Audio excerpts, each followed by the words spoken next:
Welcome to ACMi TV in Arlington, Massachusetts.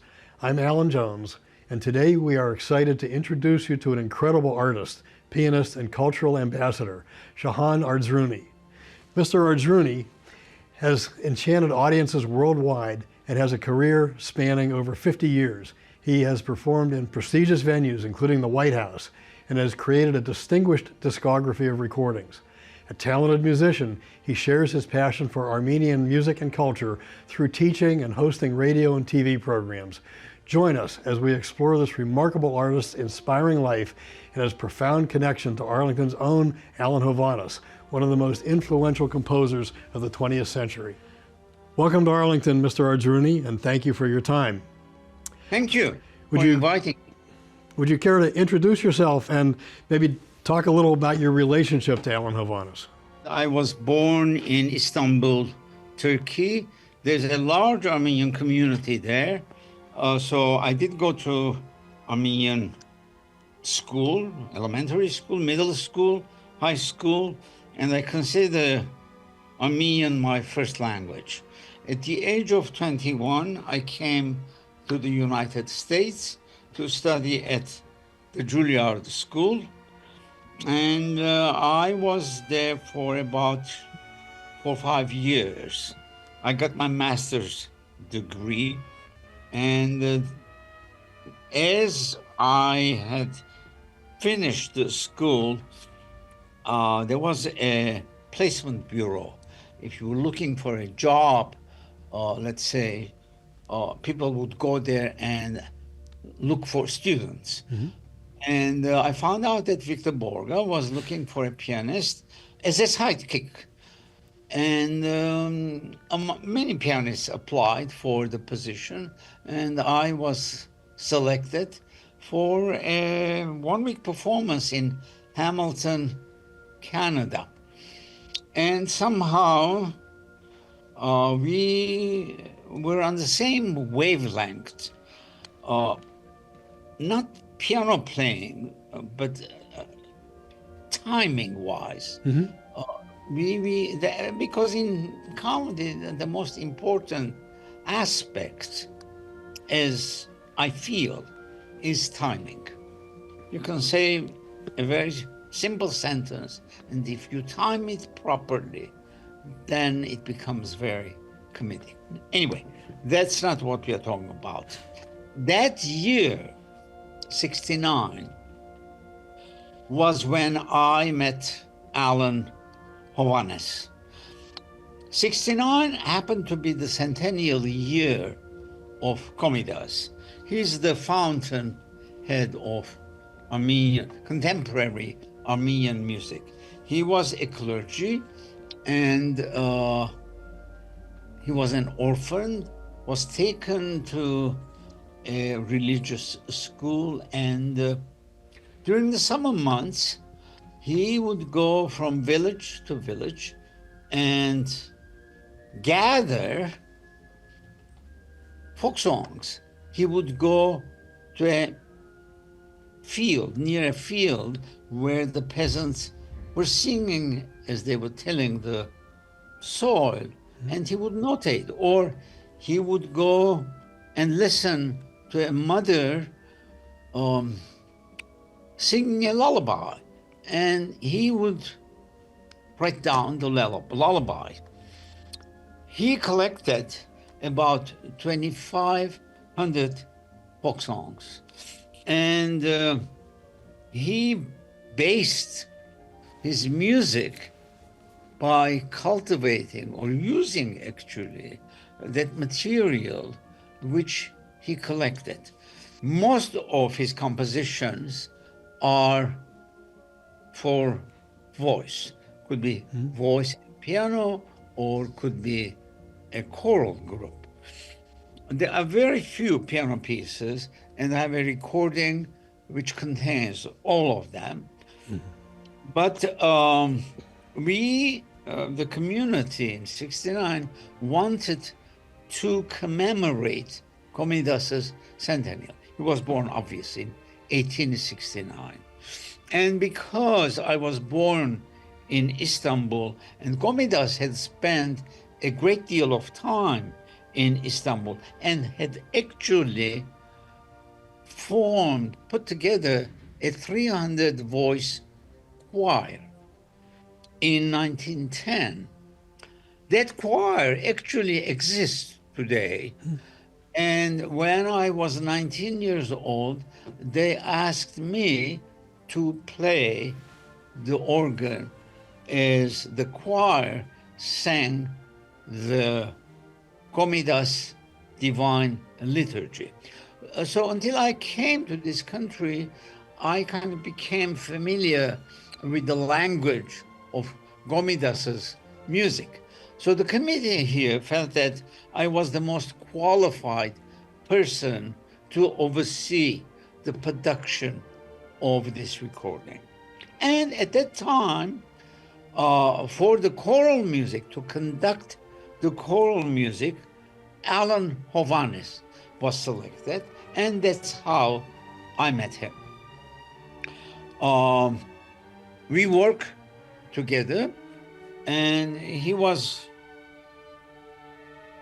I didn't have to tell him anything. He knew Gomidas's music.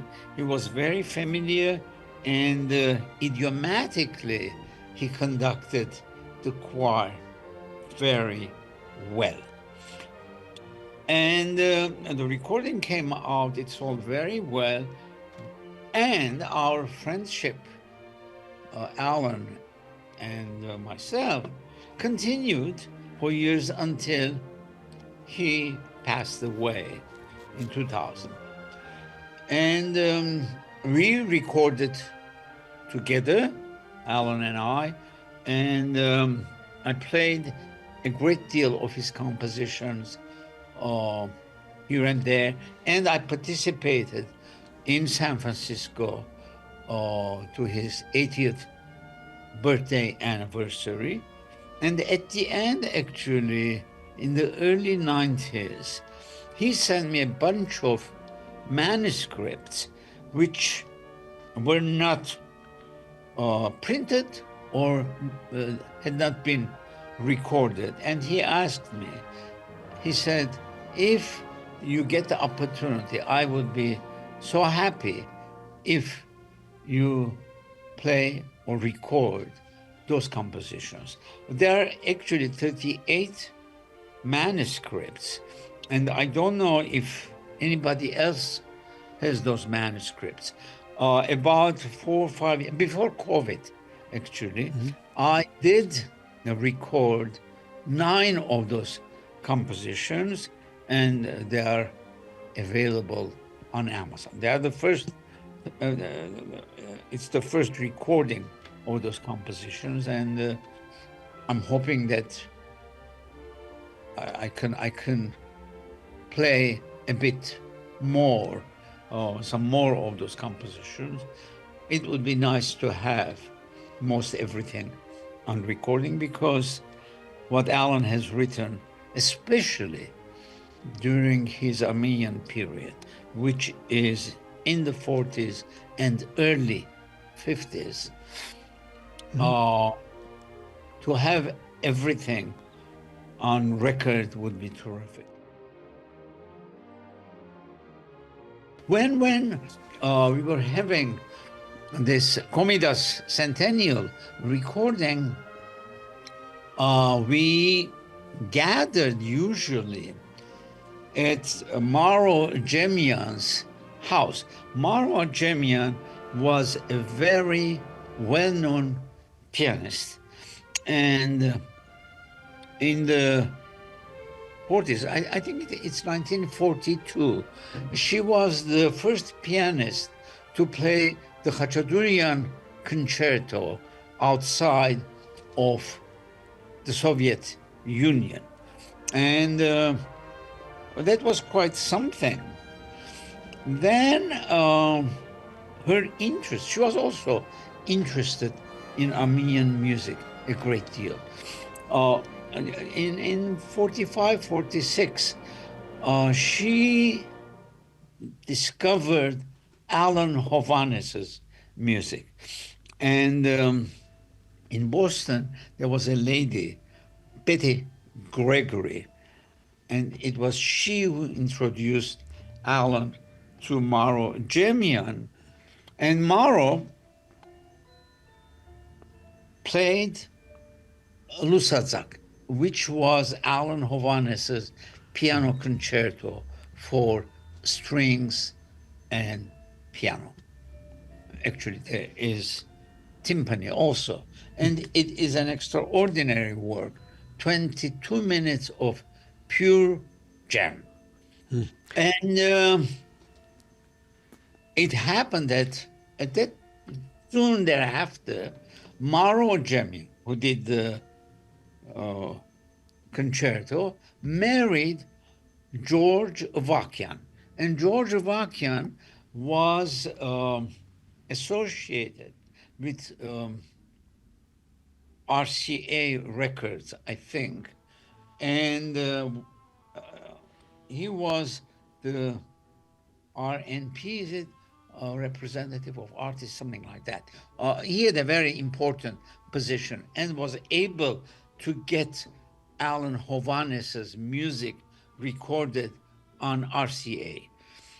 And that, of course, allowed large slices of American people or international people to hear, because there's nothing like a recording.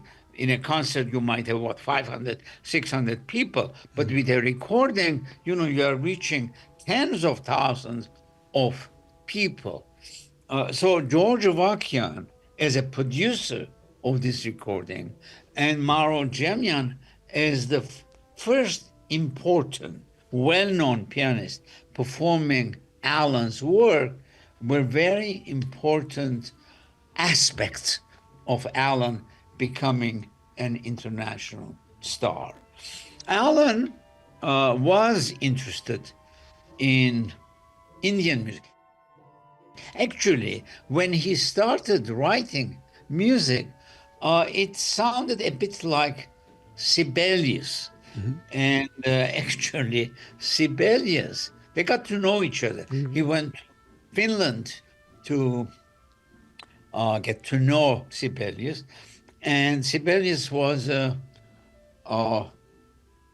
interested in Alan's personality, Alan's music. So he actually became the godfather of Alan's daughter, first daughter. And here in the United States, Alan would be called American Sibelius. Actually, it had nothing to do, his style, his musical style, with Sibelius's style. At one point in the 30s, I'm talking about, he got interested in Indian music. It is not so strange that at that time, in the 30s, he would be interested in Indian music. You see, Armenian language is an Indo-European language. There is an Indian element, and it has not evolved through the ages as other Indo-European languages have evolved. So there is a basic element, a basic similarity between Armenian and Indian. It is an Indo-European language. So Alan, perhaps subconsciously, or I don't know, whatever it was, felt this connection between the Armenian music and the Indian music, and got started to become interested in the Armenian music. Now, However, go ahead. in 1943, Alan was appointed the organist of St. James Armenian Church. There suddenly he became he became aware of Armenian music, he played the Komidas Divine Liturgy, and then there was a troubadour from Van, which is the center of Armenian civilization, and this troubadour happened to be in the Boston area, and the two, Alan and this guy, became friends, and he taught, he sang for Hovhaness a great deal of folk songs, which Alan then kind of absorbed. You know, he never, except for 12 short piano pieces, he never used a folk song as such. It was always his own understanding of Armenian music, which happened to be very Armenian. Well, do you think his From 40 to 52, 53. do you think that Alan Hovhaness's prominence in international music and his fame helped sort of open the door to Armenian music to the world? You know, sort of introduced it and made it more, more. No. No. That was done by Komitas. Okay. That was done by Komitas, who was born in 1869, and he went to Europe a great deal. He actually studied in Berlin, and he had many concerts in European countries. Actually, Debussy met him, and Debussy said, "You are one of the stars of the musical firmament," because without Gomidas, I don't think Alan Hovhaness could have existed. Armenian music would have had a totally different visage, so to speak. And I consider Alan to be the second most important Armenian composer. The first one is Gomidas, because without Gomidas, nothing would have happened.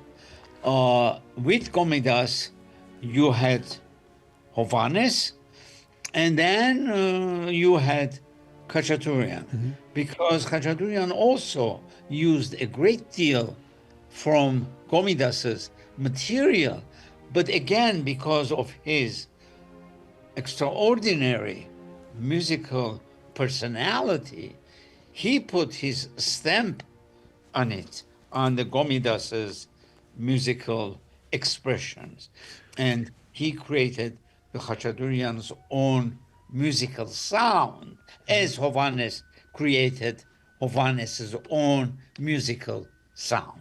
When you think of the influence of Armenian music on Hovhaness, when I think of an influence, I think of melodies, rhythms, instrumentation, key signatures, modes. What sort of things did Hovhaness incorporate into his music? You know what? Being simple. I think being simple is the most difficult thing in the world. I'm not saying simplistic. Right. Don't misunderstand. Simple. Simple is something extraordinarily difficult. I mean, personally, when I perform, when I first start a given piece, I try to find all kinds of inner this, inner that. But eventually, when I mature, when I played that piece, all of that extra stuff goes to the side, and it is only the very core that I express. To be able to express the core is very simple. You get clouded with all kinds of things around it. And most of Alan's pieces express directly sometimes the chord. For example, if you are playing Liszt, there's so much stuff going on around it that it's difficult to find the core. Whereas with Alan, the core is easily found. And that is satisfying. But the performer who is performing Alan's piece has to have the musical maturity to see the core and bring the core out and communicate that core to the audience. Because music needs an audience. You know, you can't do music by yourself. I mean, even when you are in the field tilling the soil, you are singing along with your fellow villagers. You are not doing it alone. So it's music is a communication, and in order to be able to communicate, you need somebody else to tell whatever it is that you are trying to tell. Now, I definitely hear in his music what you're talking about, a straightforward core, but it also seems very difficult to perform. If a young budding pianist were watching this and was inspired to pick up some pieces by Hovhaness and try to learn to play them, would you have advice for that student, or the pianist? You know, Alan's music might sound difficult, Yeah, but it it's not really difficult. It's simple. It's the idea, the difficulty in playing Alan's music is to keep it simple. That's the difficulty. So, you know, most of the time, for example, that's something that he learned from Komidas. The music is monophonic. There's just one melody going on. And then the left hand, for example, has a drone note, D-R-O-N-E, sustained note, which is like, you know, consider a painting. That drone note is the canvas. You need the canvas in order to make a painting, right? So you need the drone note on the bottom in order to write the melody and place the melody on top of that. But you know, that is the problem for someone who is learning a Hovhaness piece, because there is so little. I mean, I'm talking mostly about the piano music because that's what I know. There is so few notes. I mean, he repeats the notes like nobody's business. I mean, that's a difficult pianistic technique, you know, to be able to repeat the same note over and over again. You know, you have to find the right fingering and the right weight and all of that. That might be a serious problem for a student. But once you master how to do that, then you just concentrate in shaping that melody. The phrasing is very different than, let's say, a Chopin or a Schumann or a Mozart phrasing. So if you are used to playing Chopin and Mozart, you try to apply that phrasing to Hovhaness. It doesn't work. It doesn't work. You have to have a teacher who is highly trained in that kind of music. I mean, to see phrases that are not predictable. Predictable, that's the word. They are outside of the Western musical style. That you have to understand. That's the difficulty, to find the right phrasing for Alan Hovhaness, and the repeated notes, and also repeated phrases. I mean, you can't repeat phrases over and over and over again. It gets sleepy. What do you do? How do you vary each phrase so that you keep the interest going? Sometimes you have to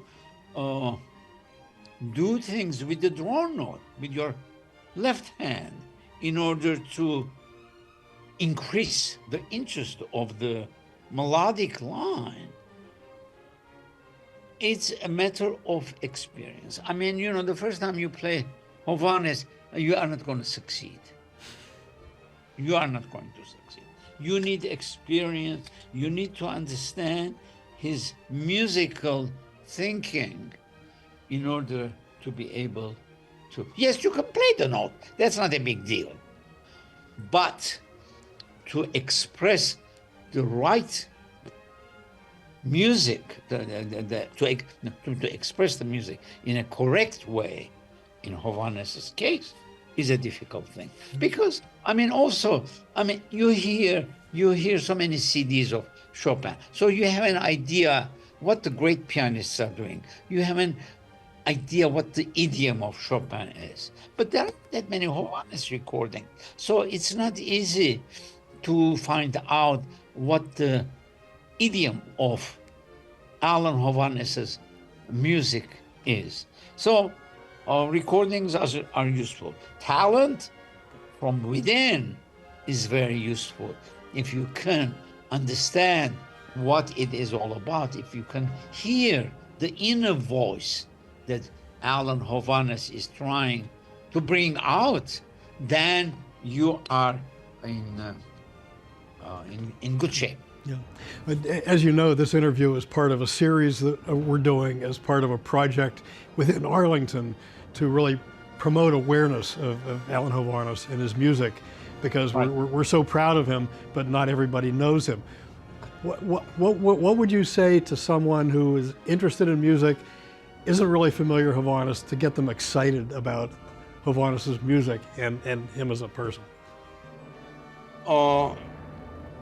Start with the Armenian period, the 40s, because there are some wonderful works at that period. I am personally not as familiar with his later works when he goes to, he expresses, he has done a great deal of research of Korean music, Chinese music, Hawaiian music, and he incorporates those.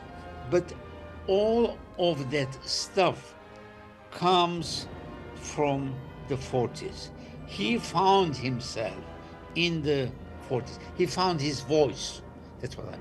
And he found himself. He found his musical voice in the 40s. So the root of Alan Hovhaness's music is the 40s.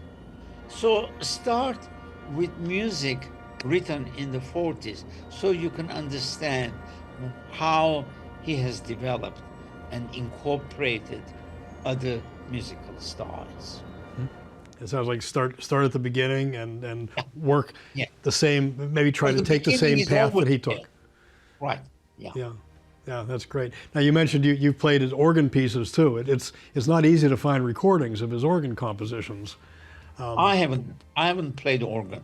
I've played organ only in Istanbul. That's not playing organ, you play the organ like a piano player, which what I did, probably. But today I will never play the organ because that's a totally different instrument. Yes, I did play for 2 years. I just played the right notes, hopefully. Okay. And that was my organ playing. Yeah. But organ playing is something quite different. It's like I would never play the harpsichord. I don't know. What do I know about the harpsichord? That's a totally different instrument. has nothing to do with piano. One is plucked, the other one is a percussive instrument. Yeah. And the organ is a wind instrument. Totally different things. Mm-hmm. Now, I saw a performance of Hovhaness music. I forget the piece, but the piano was actually plucked and banged. And yeah. This plucking or actually hitting the strings with timpani sticks creates a totally different world. I mean, the piano expands and becomes an instrument with all kinds of other qualities that playing on the keyboard could not possibly give you. So Alan has seen the possibility of the piano. I don't know whether he might even be the first composer to explore the inside of the piano that way. Maybe Henry Cowell did that, I'm not sure. But from that point of view, Alan has created a world of new sounds in many ways. I mean, all those repeated notes, they are like zither or something like that. And to make the piano, technically, it's not an easy thing to do. But, if you can do it and you can do it properly, then, the piano expands into a much larger instrument, larger in the sense that expansive instrument, and you can express your own musical thoughts. Yeah. Well, I've always thought of Hovhaness as being a pioneer in integrating musical influences from all over the world, but now you're making me think he may also well have influenced composers. You're talking minimalism and the piano. I'm thinking now Philip Glass and John Cage, and how were they influenced? John Cage, he was a friend also. Oh, was he? And we discussed Alan's music a great deal with John, and he was one of the true admirers of Alan's music, that he had brought many, many novelties to our world, musical world. Mm-hmm. Yeah, now I had not thought of that, but now that I think of it, it seems like an obvious connection. Yes. So you also compose? Yes, but I mean, I'm a pianist, basically. Okay. The composition part is kind of secondary. I have done, and they have been performed and recorded and all that. But when they ask me what I am a human being who happens to play the piano. Perfect. I think we've probably used up our time, but is there anything else you'd like to say in conclusion?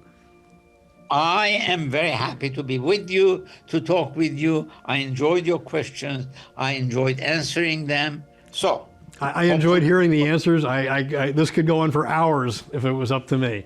But so I want to thank you very much. I hope it can be arranged for you to come up to Arlington this spring or after your travels, because I'd love to hear you play. I found your CD on Amazon with the blue cover. Okay, I have it on order, and I can't wait until you get a chance to record more of them, because as you say, they are unique. So. Yeah, I have now, there were 38, I have 29 more pieces to record. Yeah, I can't wait. So, Take thank care. you very much. Have a good weekend. Bye-bye. Bye-bye.